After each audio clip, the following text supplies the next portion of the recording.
Bem-vindos, ouvintes, a mais um Mergulho Profundo. Hoje vamos explorar o mundo microscópico das nossas células. Isso aí. A gente recebeu um material super completo sobre metabolismo e lesão celular.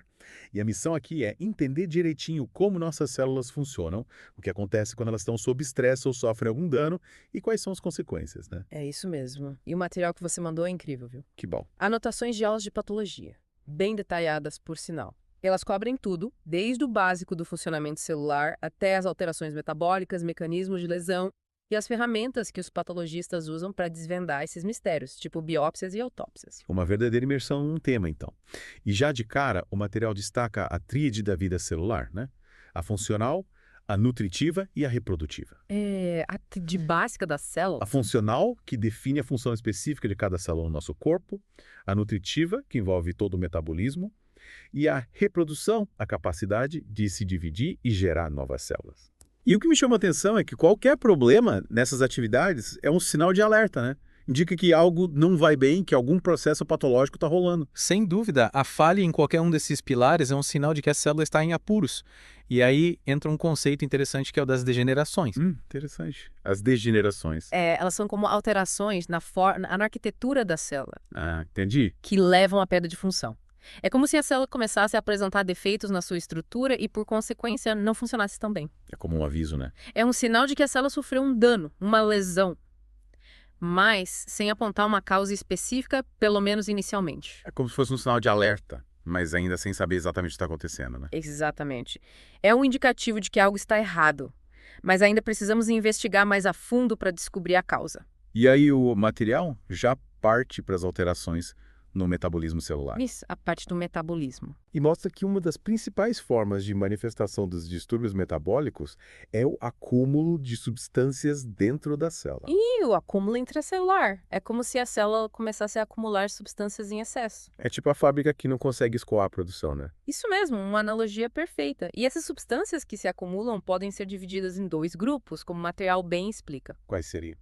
De um lado, temos os constituintes normais da célula, como água, lipídios, proteínas, carboidratos. Os ingredientes básicos. Exatamente.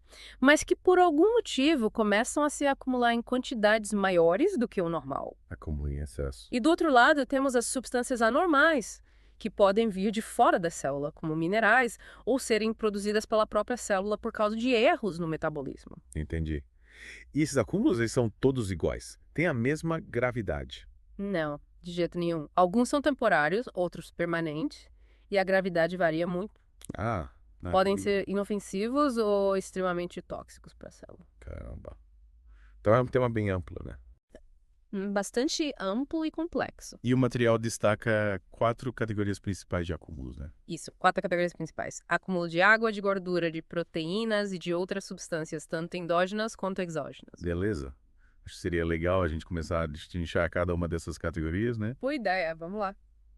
Vamos começar pelo acúmulo de água. O material fala de 2 formas principais. A degeneração turva, que também é chamada de albuminosa ou parenquimatosa. A degeneração turva. Isso. Ela afeta principalmente células endoteliais, que revestem os vasos sanguíneos, células epiteliais, que cobrem superfícies, e células do parênquima, que são as células funcionais dos órgãos. Tipo as células do fígado, dos rins, do coração. Isso aí. E macroscopicamente, o que se observa é que esses órgãos ficam maiores, mais pesados e mais pálidos. Meio inchados e sem cor, né? Exato. E o que causa esse acúmulo de água, essa degeneração turva? As causas mais comuns são a hipóxia, que é a falta de oxigênio, infecções por bactérias ou vírus, e intoxicações. Então, basicamente, qualquer coisa que estresse a célula pode levar a esse acúmulo de água, né? A célula meio que se descontrola e acumula água em excesso. Entendi. E a outra forma de acúmulo de água, a degeneração hidrópica, que também é chamada de vacuolar ou balonosa. A degeneração hidrópica. Só pelo nome já dá para imaginar, né? A célula fica parecendo um balão cheio de água. Fica bem inchada. E o material diz que ela é um estágio mais avançado da degeneração turva, né? Isso, um estágio mais avançado. As causas também são parecidas, mas a degeneração hidrópica está mais ligada a lesões em células epiteliais infectadas por vírus, fungos ou bactérias e a desequilíbrios eletrolíticos.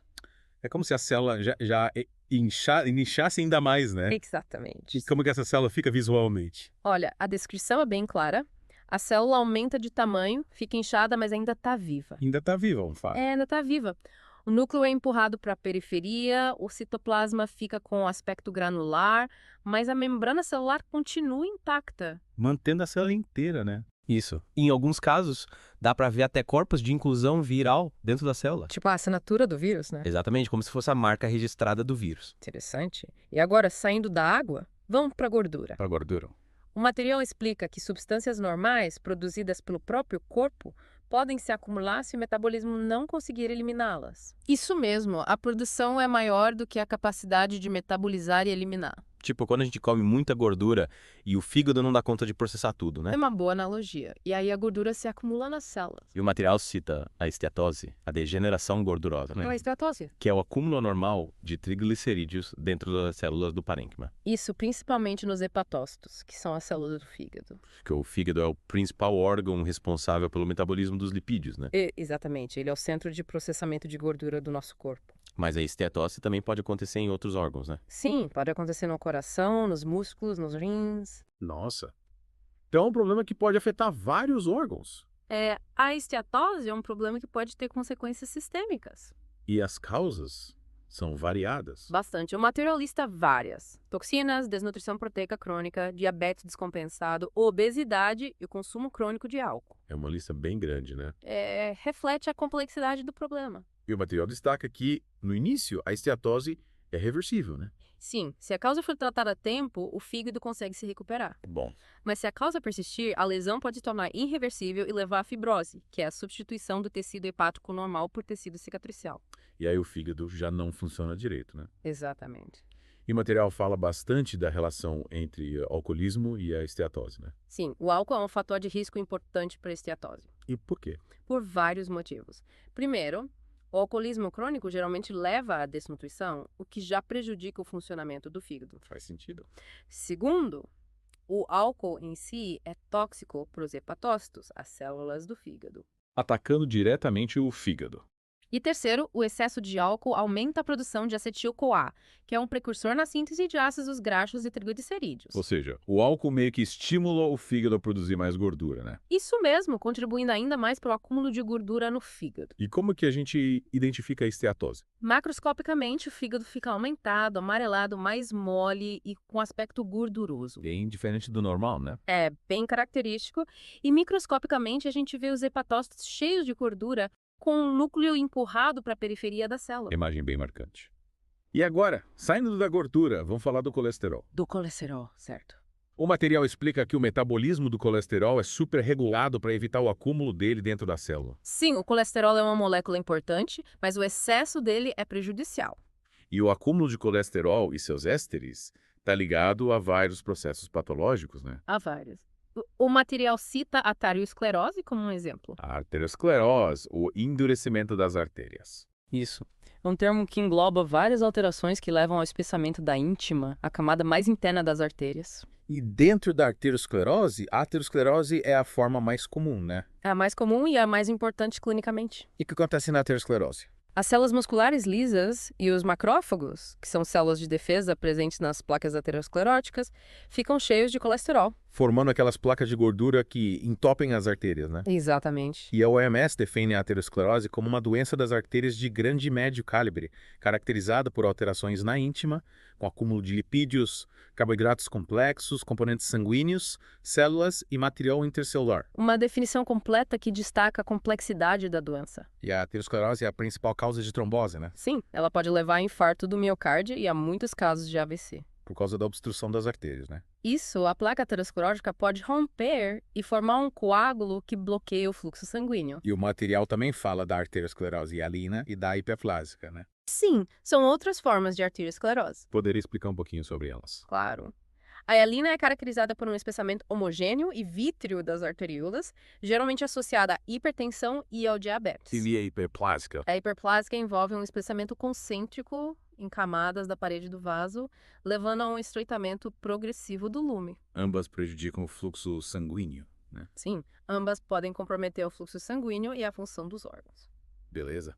Agora vamos falar do acúmulo de proteínas. Certo, o acúmulo de proteínas. O material descreve que geralmente ele se manifesta como Gotículas arredondadas, vacúolos ou agregados no citoplasma. Sim, e essas gotículas geralmente se coram intensamente com eosina, um corante rosa usado em histologia. E o material cita alguns exemplos de acúmulo de proteínas, né? Sim, vários exemplos. Um deles é a formação de gotículas de reabsorção nos túbulos renais proximais, né? Isso nas doenças renais que causam proteinúria, ou seja, perda de proteína na urina.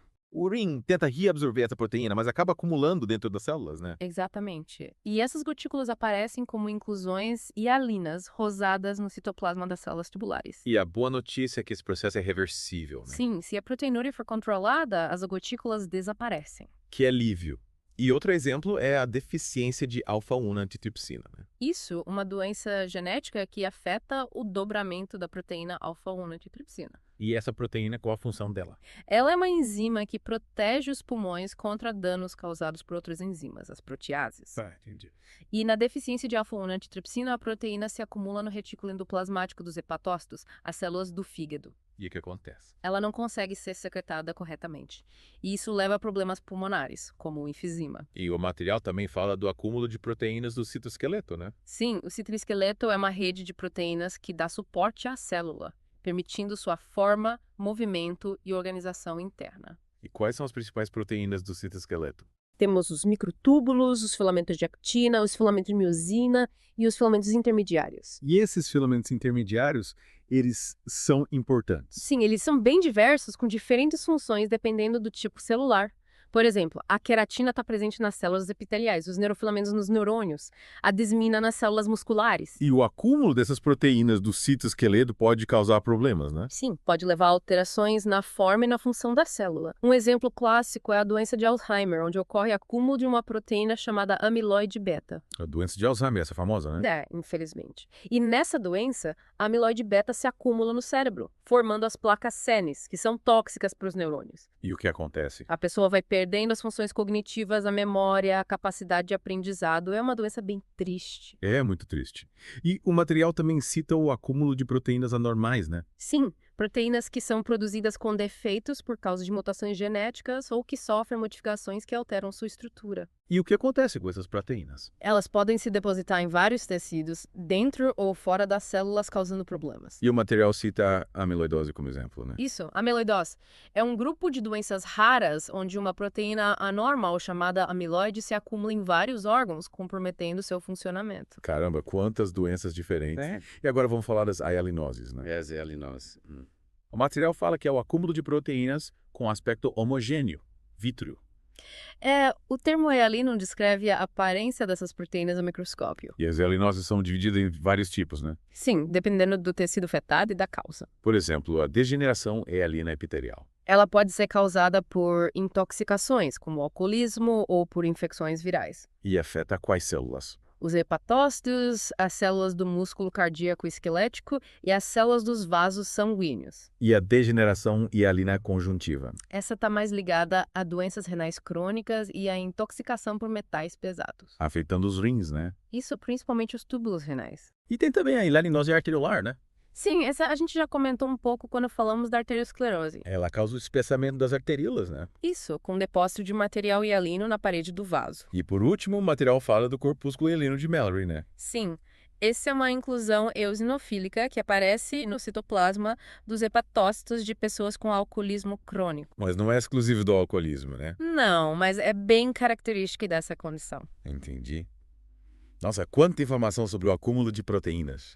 A variedade de alterações é enorme. E agora vamos mudar de categoria e falar do glicogênio. Do glicogênio, ok. O material explica que o glicogênio é a nossa reserva de energia, né? Isso, a principal forma de armazenar glicose. E ele fica armazenado no citoplasma das células, né? Sim, como grânulos que podem ser visualizados ao microscópio com uma técnica especial de coloração. E é onde a gente encontra mais glicogênio. Principalmente no fígado e nos músculos esqueléticos. Faz sentido, né? O fígado para regular a glicose no sangue e os músculos para ter energia para contração. Exatamente. E o material fala das glicogenoses, que são doenças genéticas que afetam o metabolismo do glicogênio. Isso, as glicogenoses.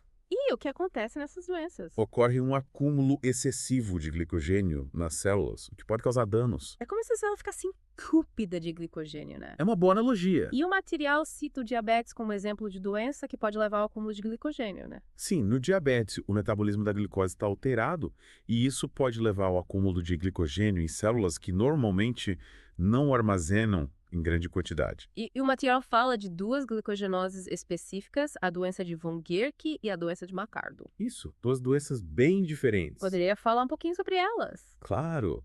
A von Gierke é causada pela deficiência de uma enzima no fígado e nos rins. E o que acontece?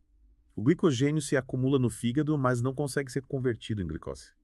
Então a pessoa fica com hipoglicemia, né? Isso, e a hipoglicemia é grave e não responde ao tratamento usual. Nossa, que complicado. É a McArdle. O McArdle afeta os músculos. Falta uma enzima que quebra o glicogênio nos músculos. Em que acontece? A pessoa tem câimbras e fadiga durante o exercício físico. O músculo não consegue usar o glicogênio como fonte de energia, né? Exatamente. Interessante.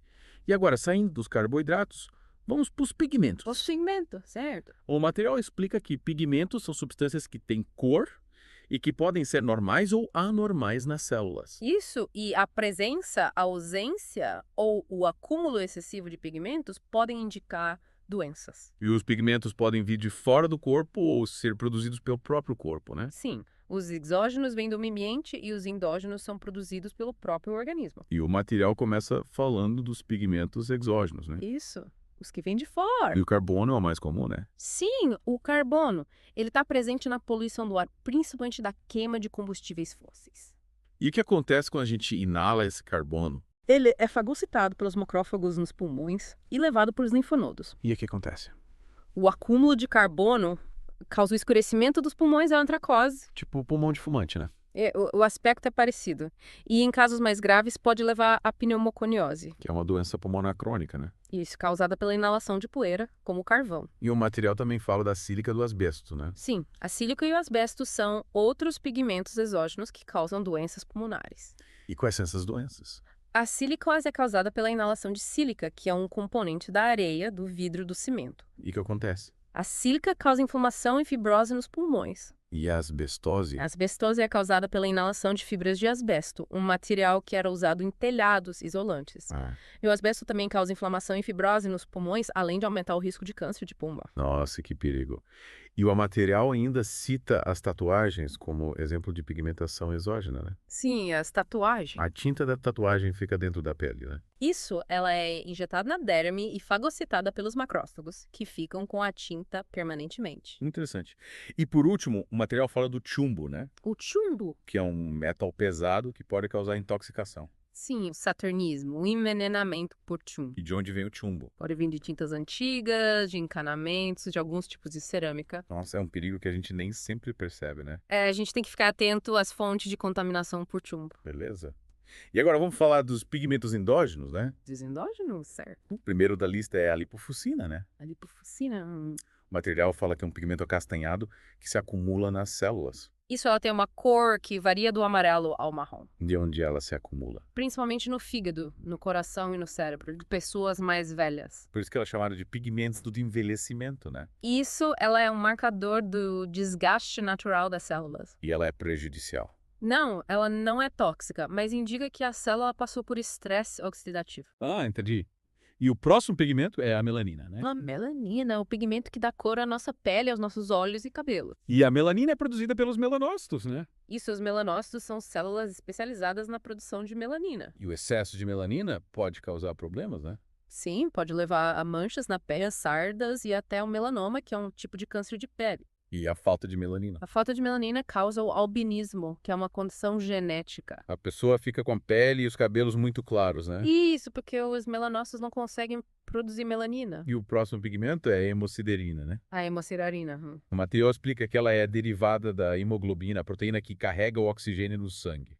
Isso, a hemociderina é um pigmento que contém ferro. E ela se acumula onde? Em locais onde houve hemorragia, por exemplo. Ah, bem. Quando os glóbulos vermelhos se rompem, a hemoglobina é degradada e o ferro é liberado. E esse ferro se acumula como hemociderina. Exatamente. E por último, o material fala da bilirrubina, né? A bilirrubina? Que é um pigmento amarelado presente na bile. Isso, ela também é derivada da hemoglobina, mas não contém ferro. E o acúmulo de bilirrubina causa icterícia, né? Isso, a icterícia que deixa a pele e os olhos amarelados. É sinal de que o fígado não está funcionando direito, né? Exato. E agora, para finalizar os acúmulos, vamos falar das calcificações patológicas, né? As calcificações patológicas, ok. O material explica que elas são depósitos anormais de sais de cálcio nos tecidos. Sim, e elas podem ser distróficas ou metastáticas. Qual a diferença?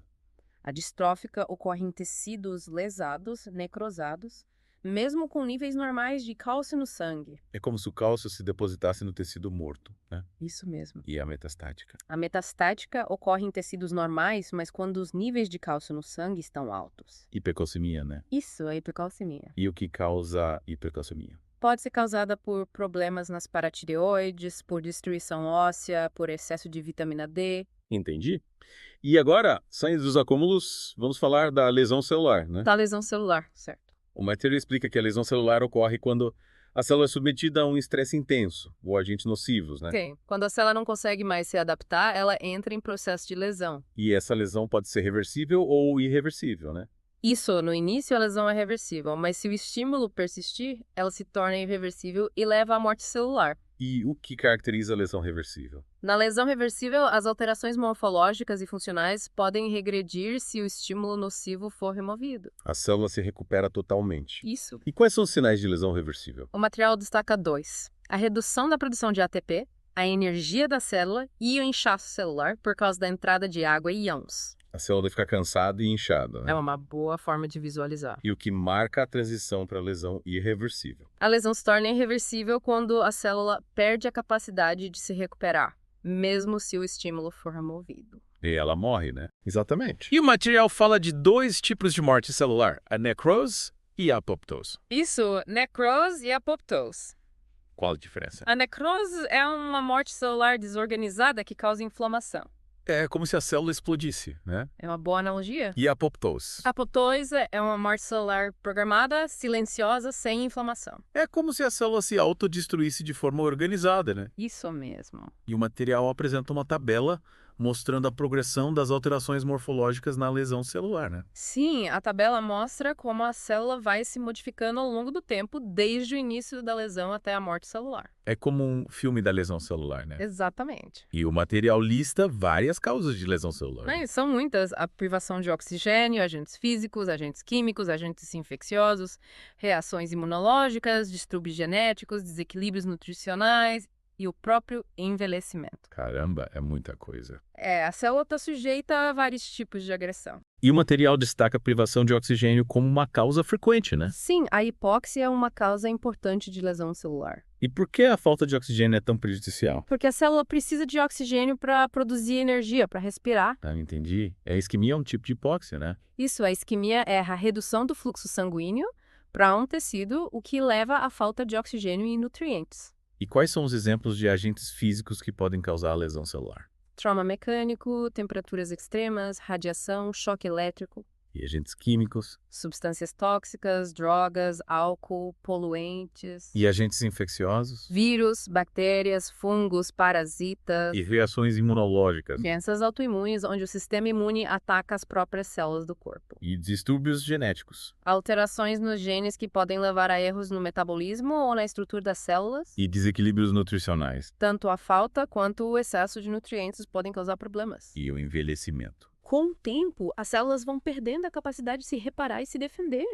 O tempo não perdoa ninguém, né? Infelizmente, não. E o material fala que as alterações morfológicas que a gente vê na lesão celular são consequência de eventos moleculares, né? Isso, as alterações visíveis são resultado de processos que acontecem no nível molecular. E essas alterações moleculares, elas são imediatas. Não, o tempo entre a agressão e o aparecimento das alterações morfológicas varia. Depende da intensidade do estímulo e da célula, né? Exatamente. E o material apresenta um diagrama mostrando a cascata de eventos que leva à lesão celular, né? Sim, o diagrama mostra como a lesão celular é um processo complexo, com vários eventos interligados. É como o efeito dominó, né? Isso mesmo. E quais são os principais mecanismos bioquímicos da lesão celular? O materialista 5, depleção de ATP, radicais livres, cálcio intracelular, defeitos na membrana celular e dano mitocondrial. Vamos falar um pouquinho de cada um, então. Certo. Começando pela depleção de ATP. A depleção de ATP é a redução da energia da célula. E o que causa isso? A falta de oxigênio, a isquemia, a ação de toxina. E o que acontece quando a célula